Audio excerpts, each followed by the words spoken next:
Kung dati ang mga isnabero o namimiling taxi driver lang ang inirereklamo, ngayon idinadaing na rin ng ilang commuter ang pag-cancel ng booking ng ride-hailing app o TNVS. Nakatakda ng maglabas ng utos ng Transportation Department kaugnay riyan, pati na sa surge pricing. May report si JP Soriano. May mga bumiyahe ng jeepney sa unang araw ng 3-day transport strike ng Manibela.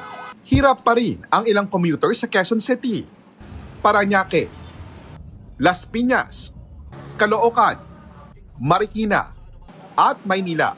Sabi ng Transport Group, 80% ng Metro Manila ang naparalisa dahil sa tigil pasada nila. Maibalik yung ating 5 years na prangkisa at makarehistro po tayo. Imbis po na ipambayad na lamang namin, doon sa mga renewal nito, pinagmumulta pa po kami. Barya-barya lamang po ang kinikita ng ating mga kasamahan.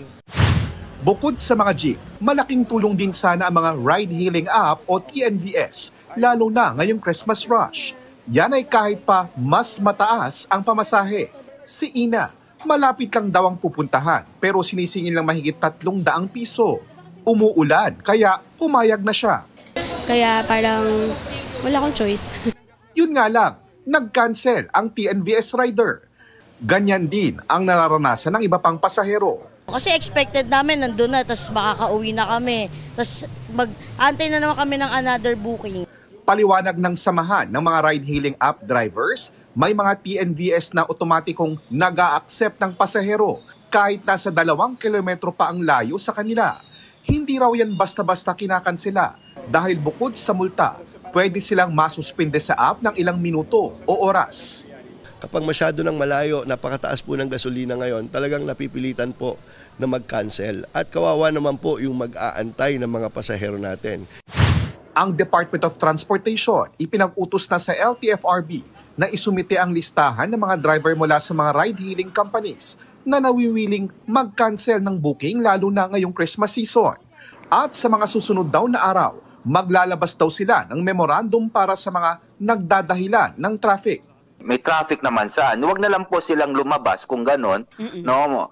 At mas mabawasan pa yung traffic. I mean, yun nga, that's the purpose of supposedly a public utility vehicle.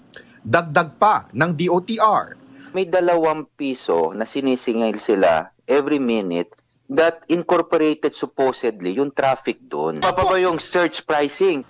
Nakatakda namang pagpulungan ng DOTR, LTFRB at ride-hailing app companies ang legalidad ng surge pricing o kung pwede itong suspindihin o pansamantalang tanggalin tuwing Pasko.